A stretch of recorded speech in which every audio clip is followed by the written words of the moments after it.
ایمان پر نقشائی کرنے کا جسارت کر رہا ہوں وہ سود کی تمام کہانیاں. محترم سامعین، سود کو عربی زبان میں ربا کہتے ہیں، جس کا معنی فرق زیادہ ہونا، پروان چڑھنا اور نرمی کی طرف جانا ہے. اور شرعی اصطلاح کی تعریف یہ ہے کہ کسی کو اس شرط کے ساتھ رقم اٹھا دینا کہ واپسی کے وقت کچھ رقم زیادہ لے گا. سب محترم سامعین، اللہ رب العالمین نے ہم سب کو اس کائنات میں پیدا فرمایا اور یہاں ہمارے اور آپ کے روزی روٹی کا انتظام کر دیا ہے. اور ان تمام سائل اور حرام راستے کے اللہ نے رہنمائی کی ہے، جن کے ذریعے ہم سب اس دنیا کے اندر اللہ کے دی ہوئی نعمت اور دنیا میں منافع سے لطف اندوز ہو سکتے ہیں. اور بہت سارے راستے ایسے بھی ہیں جن سے اللہ رب العالمین نے ہم سب کو اپنی معیشت کو مضبوط کرنے اور روزی روٹی کمانے سے منع کیا ہے. انہیں کہتا راستوں میں ایک خطرہ راستہ سود کا ہے، جو انسانی معیشت کو برباد کرنے والا قدیم نظام ہے، جو موجودہ دور میں ناسور بن چکا ہے. نہ جانے سود کتنا کو در در کے ٹھوکرے کھانے پر مجبور کر دیا ہے، کتنا کو اینٹ توڑ ڈالی ہے، کتنوں کی نیند اڑا دیا ہے، بلکہ بہتوں کو خودکشی کا راہ اختیار کرنے پر مجبور کر دیا ہے. یہی وجہ ہے کہ جو سودی لین دین کرتے پاس نہیں رہتے، اللہ تعالیٰ نے ان کے خلاف جنگ کا اعلان کیا ہے. ارشاد باری تعالیٰ، یا ایھا الذین آمنوا اتقوا اللہ وذروا ما بقی من الربا ان کنتم مؤمنین فإن لم تفعلوا فأذنوا بحرب من اللہ ورسولہ. تو کہیں قیامت کے دن سود خوروں کے بدترین انجام کو منظر کشی کرتے فرمایا، الذین یأکلون الربا لا یقومون الا کما یقوم الذی یتخبطہ الشیطان من المس. اور نبی کریم صلی اللہ علیہ وسلم نے سود کی تباہ کاریوں کا تذکرہ کرتے ہیں اسموں میں بات تراکم بڑے گناہوں میں شمار کیا، جیسے فرمان نبوی ہے اجتنبوا السبع الموبقات. قالوا یا رسول اللہ وما هي؟ قال الشرك بالله والسحر وأكل الربا. تو کہیں فرمایا لعن رسول اللہ آکل الربا وموکلہ وکاتبہ وشاہدیہ قال سواء. کہا کر سود سے جڑے ہوئے لوگوں کو ملعون قرار دیا. لہذا ہم مسلمانوں کو سود کی حقیقت کو سمجھنا ہوگا اور اپنے دامن میں بھیانک بیماری سے بچانا ہوگا، ورنہ وہ دن زیادہ دور نہیں جب رب کے دربار میں ہم سب کو کھڑا ہونا ہوگا اور اپنے مال کے بارے میں حساب دینا ہوگا. وَعَنْ مَالِهِ مِنْ أَيْنَ اكْتَسَبَهُ وَفِيمَ أَنْفَقَهُ. اگر میں سے دعا کروں کہ تو ہمیں اور امت مسلمہ کو سود کی حقیقت سود کی تباہ کاریوں سے محفوظ رکھ. آمین. رب العالمین والصلاة والسلام على رسوله الكريم. أما بعد، أعوذ بالله من الشيطان الرجيم. بسم الله الرحمن الرحيم.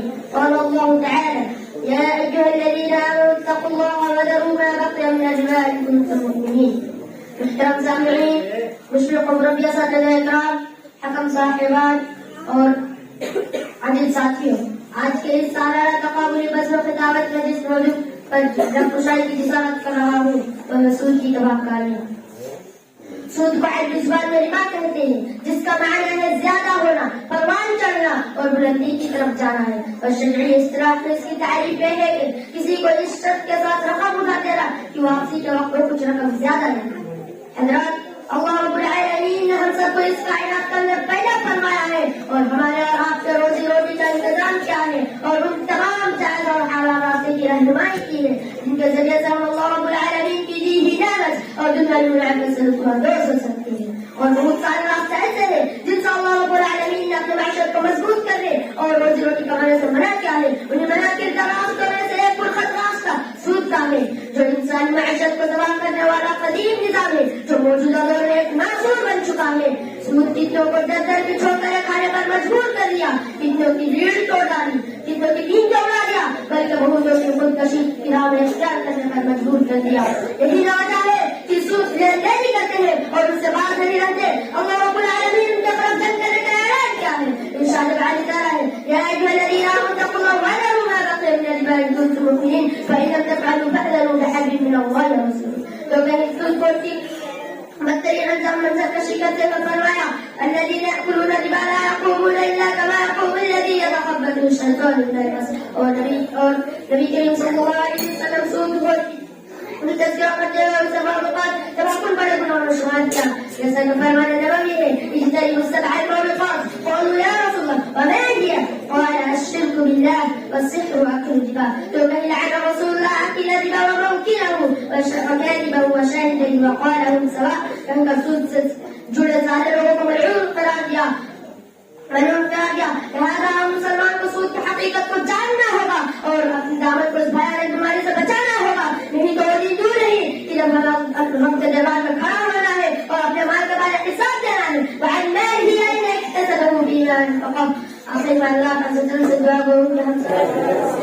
الحمد لله رب العالمين، والصلاة والسلام على رسوله الكريم، أما بعد. أعوذ بالله من الشيطان الرجيم. بسم الله الرحمن الرحيم. يا أيها الذين آمنوا اتقوا الله وذروا ما بقي من الربا إن كنتم مؤمنين. محترم سامعين، مشفق ومربي اساتذہ اکرام، حکم صاحبان اور عزیز ساتھیوں، آج کے اس سالانہ تقابلی بزنہ خطابت میں جس عنوان پر لفظ گشائی کی جسارت کر رہا ہوں وہ ہے سود کی تباہ کاریاں۔ سامعین کرام، سود پر بھی زبان میں ربا کہتے ہیں، جس کا معنی زیادہ ہونا، پروان چڑھنا اور غلطی کی طرف جانا ہے۔ شرعی اسلام میں سود کی تعریف یہ ہے کسی کو عشت کے ساتھ رقم ادھار دے گا کہ وہ واپسی کے وقت اور کچھ رقم زیادہ لے گا۔ اللہ رب العالمین نے ہم سب کو اس کائنات کا پیدا فرمایا اور یہاں پر ہمارے اور آپ کے روزی روٹی کا انتظام کیا ہے۔ ان تمام جائز حلال راستے کا اللہ نے رہنمائی کی ہے، ان کے ذریعے ہم سب اس دنیا کے اندر اللہ رب العالمین کی دی ہوئی نعمت اور دنیاوی منافع سے لطف انداز ہو سکتے ہیں۔ بہت سارے راستے ایسے ہیں جس سے اللہ نے ہم سب کو اپنے معیشت کو مضبوط کرنے اور روزی روٹی کمانے سے منع کیا۔ انہیں منع کرتے راستوں میں ایک پرخطر راستہ سود کا ہے، جو انسانی معیشت کو تباہ کرنے والا قدیم نظام ہے، جو موجودہ دور میں ایک ناسور بن چکا ہے۔ نہ جانے سود کتنوں کے در در کے ٹھوکرے کھانے پر مجبور کر دیا، کتنے کی ریڑھ توڑ ڈالی، کتنوں کی نیندیں اڑا دیا، بلکہ مردوں کو خودکشی کا راستہ کرنے پر مجبور کر دیا۔ یہی وجہ ہے کہ سود لین دین کرتے ہیں اور بعد میں رہتے ہیں۔ اللہ تعالیٰ نے ان کے خلاف جنگ کا اعلان کیا ہے۔ ارشاد باری تعالیٰ ہے، یا ایھا الذین آمنوا اتقوا اللہ وذروا ما بقی من الربا ان کنتم مؤمنین فإن لم تفعلوا فاعذروا بحرب من اللہ ورسولہ۔ تو کہیں قیامت کے دن سود خوروں کے بدترین انجام کی منظر کشی کرتے ہوئے فرمایا، الذین یأکلون الربا لا یقومون الا کما یقوم الذی یتخبطہ الشیطان من المس۔ اور نبی کریم صلی اللہ علیہ وسلم نے بھی سود کی تباہ کاری کا تذکرہ کرتے ہوئے اسے مخلوقات اور تباہ بڑے گناہوں میں شمار کیا۔ فرمان نبی بھی ہے، اجتنبوا السبع الموبقات قالوا يا رسول الله وما هي؟ قال الشرك بالله والسحر واكل الربا۔ تو کہیں لعن رسول الله صلی اللہ علیہ وسلم اكل الربا وموكله وكاتبه وشاهده وقال هم سواء۔ کہ سود سے جڑے ہوئے سارے لوگوں کو ملعون قرار دیا۔ لہذا ہم مسلمانوں کو سود کی حقیقت کو سمجھنا ہوگا اور اس بھیانک بیماری سے اپنے دامن کو بچانا ہوگا، ورنہ وہ دن دور نہیں جو ہمیں رب کی دربار میں کھڑا ہونا ہے، اپنے مال کے بارے میں حساب دینا۔ وعن ماله من اين اكتسبه وفيما انفقه۔ آخر میں اللہ عز وجل سے دعا ہوں کہ دعا ہمیں اور امت مسلمہ کو سود کی تباہ کاری سے محفوظ رکھ، آمین۔ وآخر دعوانا الحمد للہ رب العالمین۔ السلام علیکم ورحمۃ اللہ وبرکاتہ۔ الحمد لله رب العالمين، والصلاة والسلام على رسوله الكريم، أما بعد.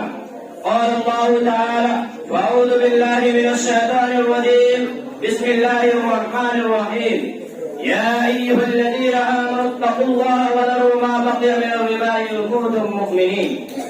محترم سامعین، مشرق و مربی اساتذہ اکرام، وحکم صاحبان اور میرے عزیز ساتھیوں، آج کے سالانہ تقابل بزم خطابت میں جس عنوان پر لفظ گشائی کی اشارت کر رہا ہوں وہ ہے سود کی تباہ کاری۔ سامعین کرام، سود کو عربی زبان میں ربا کہتے ہیں، جس کا معنی زیادہ ہونا، پروان چڑھنا اور بلندی کی طرف جانا ہے۔ اور شرع اسلام میں سود کی تعریف یہ ہے کہ کسی کو عزت کے ساتھ رقم ادھار دینا کہ واپسی کے وقت وہ کچھ رقم زیادہ لے گا۔ حضرات، اللہ رب العالمین نے ہم سب کو اس کائنات کے اندر پیدا فرمایا اور ہمارے اور آپ کے روزی اور روٹی کا انتظام کیا ہے، اور ان تمام حلال اور جائز اور حلال راستوں کے اللہ نے رہنمائی کی ہے، جن کے ذریعے سے ہم سب کو اللہ رب العالمین کی دی ہوئی نعمت اور دنیاوی منافع سے لطف اندوز ہو سکتے ہیں۔ اور بہت سارے راستے ایسے ہیں جو انسانی معیشت کو تباہ کرنے والا قدیم نظام ہے، جو موجودہ دور میں ایک ناسور بن چکا ہے۔ نہ جانے سود کتنوں کو در در کی ٹھوکریں کھانے پر مجبور کر دیا، کتنوں کی ریڑھ توڑ ڈالی اور کتنوں کی نیندیں اڑا دیا، بلکہ بہتوں کو خودکشی کی راہ اختیار کرنے پر مجبور کر دیا۔ یہی وجہ ہے کہ جو سودی لین دین کرتے اور باز نہیں رہتے، اللہ تعالیٰ ان کے خلاف جنگ کا اعلان کیا ہے. ارشاد باری تعالیٰ ہے یا ایھا الذین آمنوا اتقوا اللہ وذروا ما بقی من الربا ان کنتم مؤمنین فإن لم تفعلوا فأذنوا بحرب من اللہ ورسولہ. تو کئی قیامت کے دن سود خوروں کے بدترین انجام کے منظر کشی کرتے ہوئے فرمایا الذین یأکلون الربا لا یقومون الا کما یقوم الذی یتخبطہ الشیطان من المس. اور نبی کریم صلی اللہ علیہ وسلم نے بھی سود خوروں کی سود کی تباہیوں کا تذکرہ کرتے ہوئے اسے موبقات اور تباکن بڑے گناہوں میں شمار کیا ہے. جیسا کہ فرمانے لگے اجتنبوا السبع الموبقات قالوا یا رسول اللہ وما ہی قال الشرک باللہ والصدق واکل الربا.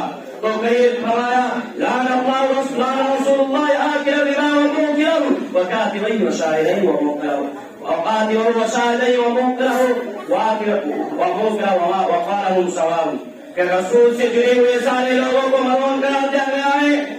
لہذا ہم مسلمانوں کو چاہیے کہ سود کی حقیقت کو سمجھنا ہوگا, اپنے داماد کی اس بھیانک بیماری سے بچانا ہوگا, ورنہ وہ دن دور نہیں جب ہمیں رب العالمین کے دربار میں کھڑا ہونا ہے اور اپنے مال کے بارے میں حساب. أعوذ بالله من الشيطان الرجيم. بسم الله الرحمن الرحيم.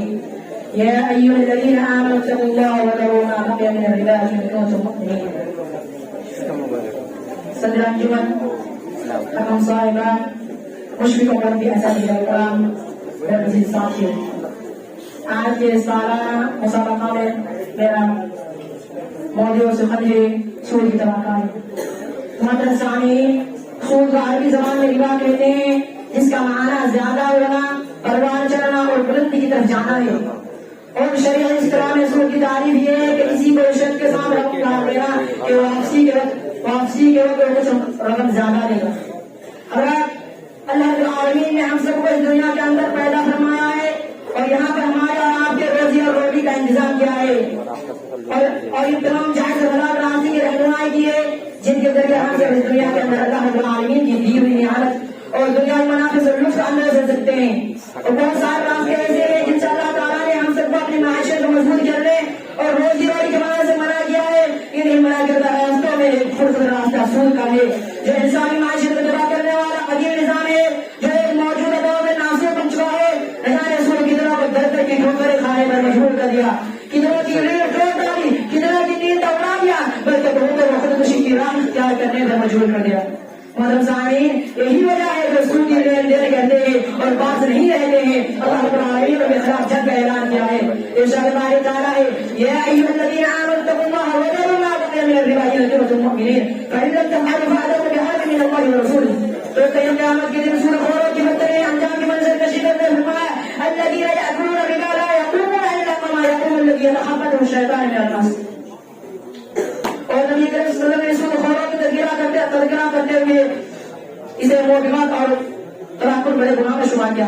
جیسا فرمایا نبی اجتنبوا السبع الموبقات قالوا یا رسول اللہ وما ہی قال الشرک باللہ والسحر واکل الربا. تو لعن اللہ آکل لعن رسول اللہ صلی اللہ علیہ وسلم آکل الربا وموکلہ وکاتبہ وشاہدہ وقالهم سواء.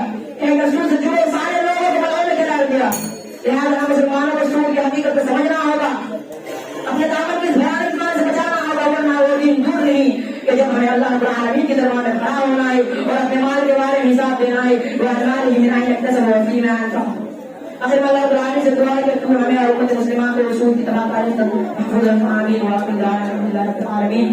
السلام علیکم ورحمۃ اللہ. آج کے سالانہ مسابقہ میں میرا موضوع ہے اصلاح معاشرہ میں نوجوانوں کی ادا. سامعین اکرام, جوانی نوع انسانی کے لیے خالق کائنات کی جانب سے ایک گراں قدر نعمت اور بیش بہا دولت ہے. وہ ایک ایسی قیمتی جوہر ہے جس کی چاشنی اور حلاوت سے وہی شخص محظوظ اور لطف اندوز ہو سکتا ہے جس کو اس نعمتوں کا مبارکات میسر ہے. جوانی کے ایام میں جہاں انسان اپنے دمخور مضبوط بازو ذہن اور دماغ کے ذریعے اپنے آخرت کی چراغ کو روشن کر سکتا ہے, وہی اپنے جنون و آوازی اور بے ارادگی کی پاداش میں اپنے مستقبل کے چراغ کو گل بھی کر دیتا ہے. ملک ملت کی تعمیر ترقی کا راز جوان گندم اور پوشیدہ اور پنا ہوتا ہے. عزت و آبرو کا ضامن جوان بازو ہوتے ہیں. حضرات, جوانی کی عبادت اللہ کے نزدیک انتہائی مقبول ہے. ارشاد نبوی ہے کہ شاب نشا فی عبادت اللہ. اسی طریقے سے جوانی کی اہمیت کا اندازہ اس بات سے لگا سکتے ہیں کہ قیامت کے روز اللہ تعالیٰ جوانی کے بارے میں پوچھے گا کہ بتاؤ تم نے اپنی جوانی کہاں گزاری. اسی طریقے سے نبی کریم صلی اللہ علیہ وسلم دوسرے نے ارشاد فرمایا المؤمن قلیل خیر احب الی اللہ من مؤمن ضعیف. قریب مومن ضعیف مومن سے بہتر اور اللہ کے نزدیک محبوب ہے. نوجوان نسل زمان مکان ہر تاریخ و سیر میں امت مسلمہ کا ستون رہا ہے اور الہی کلمت اللہ کے لیے سب سے مستحسن کردار ادا کیے ہیں. اگر نوجوان اپنے آپ کو اصلاح کر لیں تو معاشرہ جنت نما بن سکتا ہے.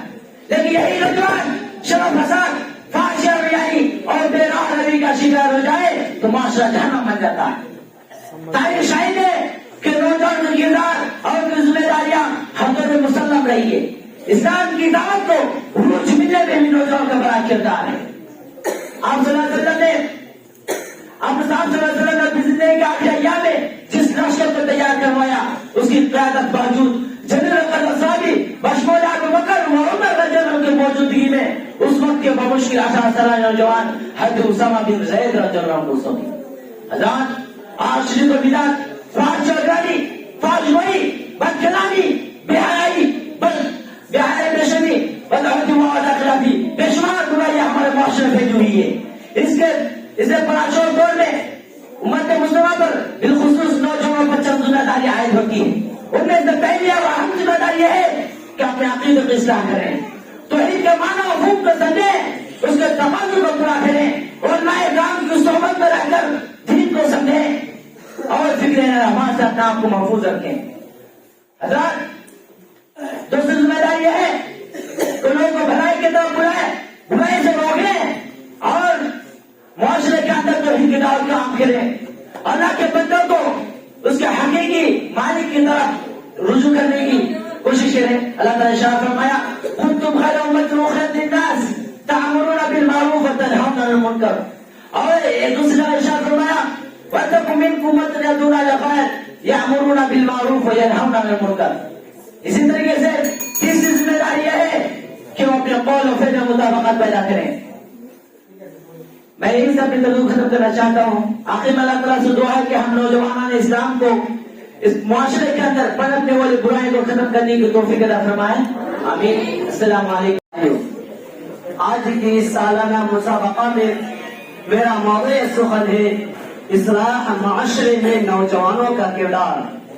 سامعین حضرات, جوانی نوع انسان کے لیے خالق کائنات کی جانب سے ایک گراں قدر نعمت و بے شبہ دولت ہے اور ایک ایسی قیمتی جوہر ہے جس کی چاشنی و حرارت سے وہی شخص محسوس لطف اندوز ہو سکتا ہے جس کو یہ سنہرا موقع و مبارک ساعت میسر ہو. جوانی کے ایام میں جہاں انسان اپنے گرم خون, مضبوط بازو, تازے ذہن و دماغ کے ذریعے اپنے آخرت کا چراغ روشن کر سکتا ہے, انہیں اپنے جنون و آورگی اور بے راہ روی کی پاداش میں اپنے مستقبل کے چراغ کو گل کر دیتا ہے. ملک و ملت کی تعمیر و ترقی کا راز جوان کندھوں میں پوشیدہ پنہا ہوتا ہے. عزت و آبرو کے ضامن جوان بازو ہوتے ہیں. سامعین حضرات, جوانی کی عبادت اللہ تبارک و تعالیٰ کے نزدیک انتہائی مقبول ہے, جیسا کہ اللہ کے نبی کریم صلی اللہ علیہ وسلم نے ارشاد فرمایا وَشَابٌ نَشَأَ فِي عِبَادَةِ اللَّهِ. اسی طرح سے جوانی کی اہمیت کا اندازہ اس بات سے بھی لگایا جا سکتا ہے کہ کل قیامت کے روز اللہ تبارک و تعالیٰ جوانی کے بارے میں پوچھے گا کہ بتاؤ تم نے اپنی جوانی کو کہاں گزاری. اور نبی کریم صلی اللہ علیہ وسلم نے دوسری جگہ پر ارشاد فرمایا المؤمن قوی خیر واحب الیہ من المؤمن الضعیف. ابھی مومن ضعیف مومن سے بہتر ہے اور اللہ تعالیٰ کے نزدیک محبوب ہے. نوجوان نسل ہر زمان و مکان ہر تاریخ و سیر میں امت مسلمہ کا ستون رہا ہے. اسلام کی عزت و آبرو تعمیر ترقی کا راز, تعمیر ترقی کا منبع و مخزن رہا ہے اور اعلاء کلمت اللہ کے لیے سب سے مستحسن کردار ادا کیے ہیں. اگر نوجوان اپنے آپ کی اصلاح کر لے تو معاشرہ جنت نما بن سکتا ہے، لیکن یہی نوجوان اگر سر و فساد فحاشی و عیاری بے راہ روی کا شکار ہو جائے تو معاشرہ جہنم بن جاتا ہے۔ تاریخ شاہد ہے کہ نوجوانوں کا کردار اور ان کی ذمہ داریاں ہر دور میں مسلم رہی ہے، ہر دور میں مسلم رہی ہے، اگر ہر دور میں مسلم رہی ہے، لیکن یہی آپ صلی اللہ علیہ وسلم نے اپنی زندگی کے آخری ایام میں جس لشکر کو تیار کروایا، ان کی قیادت باوجود جلیل القدر صحابی حضرت ابو بکر و عمر رضی اللہ عنہ کے باوجود بمشکل 18 سالہ نوجوان حضرت اسامہ بن زید رضی اللہ عنہ کو سونپی۔ سامن حضرات، آج شرک و بدعت، فحاشی و عریانی، فرش گوئی و بدکامی، براہ روی کی براہ روی اور بے شمار برائیاں ہمارے سماج و معاشرے میں پھیل چکی ہے۔ ایسے پورا شب دور میں امت مسلمہ پر بالخصوص نوجوانوں پر چند ذمہ داری عائد ہوتی ہے۔ ان میں سب سے پہلی اور اہم ذمہ داری یہ ہے کہ وہ اپنے عقیدہ کی اصلاح کرے۔ آخر میں اللہ تعالیٰ سے دعا ہے کہ ہم سب نوجوانان اسلام کو پنپنے والا برائی کو ختم کرنے کی توفیق دے۔ آمین۔ وآخر دعوانا الحمد للہ رب العالمین۔